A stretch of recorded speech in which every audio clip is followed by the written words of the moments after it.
Serial वसुधा के आने वाले अपकमिंग एपिसोड में दर्शकों को देखने को मिलेगा जबरदस्त भावनात्मक तूफान, जहां एक गलतफहमी रिश्तों को तोड़ने की कगार पर ला खड़ा करेगी।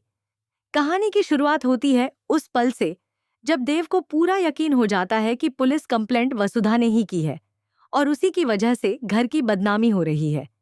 देव का गुस्सा सातवें आसमान पर होता है। आंखों में नफरत और आवाज में कड़वाहट लिए वह वसुधा पर इल्जामों की बौछार कर देता है।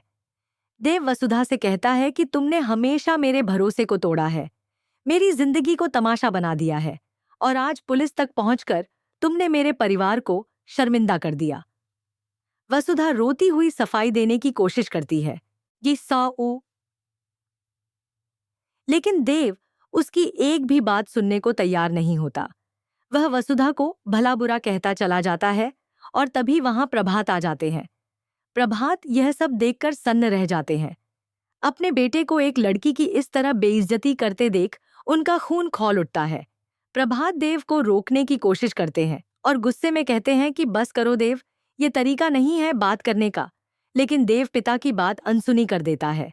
देव कहता है कि आज मैं सच बोलूंगा, चाहे किसी को कितना भी बुरा लगे।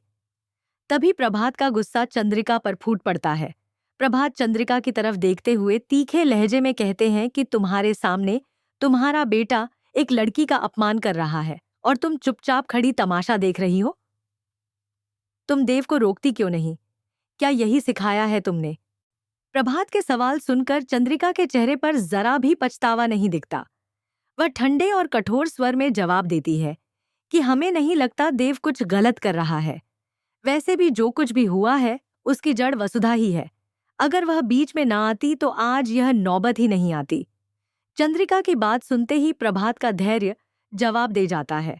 उनकी आंखों में गुस्सा और दर्द दोनों झलकने लगते हैं। प्रभात आगे बढ़कर देव के सामने खड़े हो जाते हैं और ऊंची आवाज में कहते हैं, तुम्हें जानना है ना कि ये सब किसने किया, किसकी वजह से तुम्हारी जिंदगी में ये तूफान आया?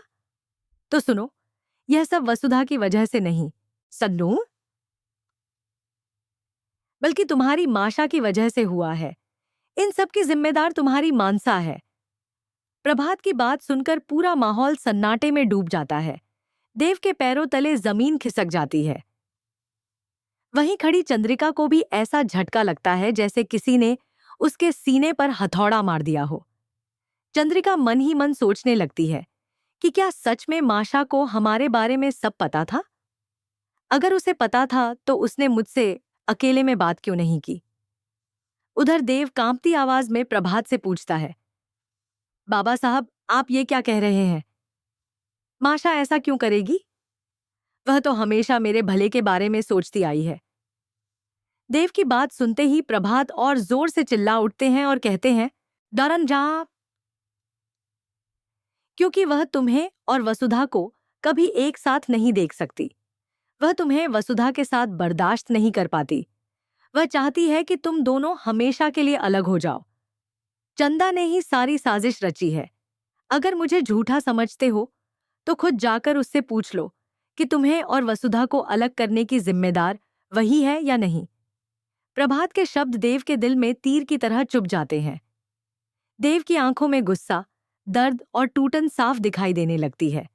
वह धीरे धीरे चंद्रिका की तरफ मुड़ता है और भारी आवाज में पूछता है, माशा, ये बाबा साहब जो कह रहे हैं, क्या वो सच है?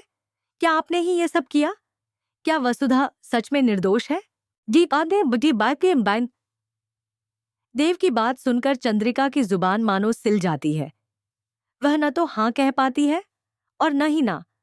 उसकी खामोशी ही उसका सबसे बड़ा जुर्म बन जाती है। चंद्रिका की आंखें झुक जाती हैं और वही खामोशी देव के हर सवाल का जवाब दे देती है। उस एक पल में देव को सब समझ आ जाता है। उसकी आंखों से आंसू बह निकलते हैं और उसे एहसास होता है कि उसने जिसे अपना सबसे बड़ा सहारा समझा, वही उसकी जिंदगी की सबसे बड़ी साजिश करता निकली। देव टूटे हुए दिल से पीछे हटता है। उसकी नजर वसुधा पर पड़ती है, जो अब भी रो रही है, और उसे अपनी गलती का एहसास होने लगता है। वहीं प्रभात भारी मन से सोचते हैं कि क्या उन्होंने सच्चाई बताकर सही किया या यह सच्चाई और रिश्तों को तोड़ देगी? अब बड़ा सवाल ये है कि क्या प्रभात को देव को चंद्रिका की पूरी सच्चाई बता देनी चाहिए थी या नहीं? क्या देव वसुधा से माफी मांगेगा या हालात और बिगड़ेंगे? आगे आने वाले एपिसोड में ड्रामा और भी ज्यादा बढ़ने वाला है। दोस्तों, आपकी क्या राय है? कमेंट में जरूर बताइए। और अगर आपको ये कहानी पसंद आई हो तो वीडियो को लाइक, शेयर करें और हमारे चैनल को सब्सक्राइब करना बिल्कुल न भूलें।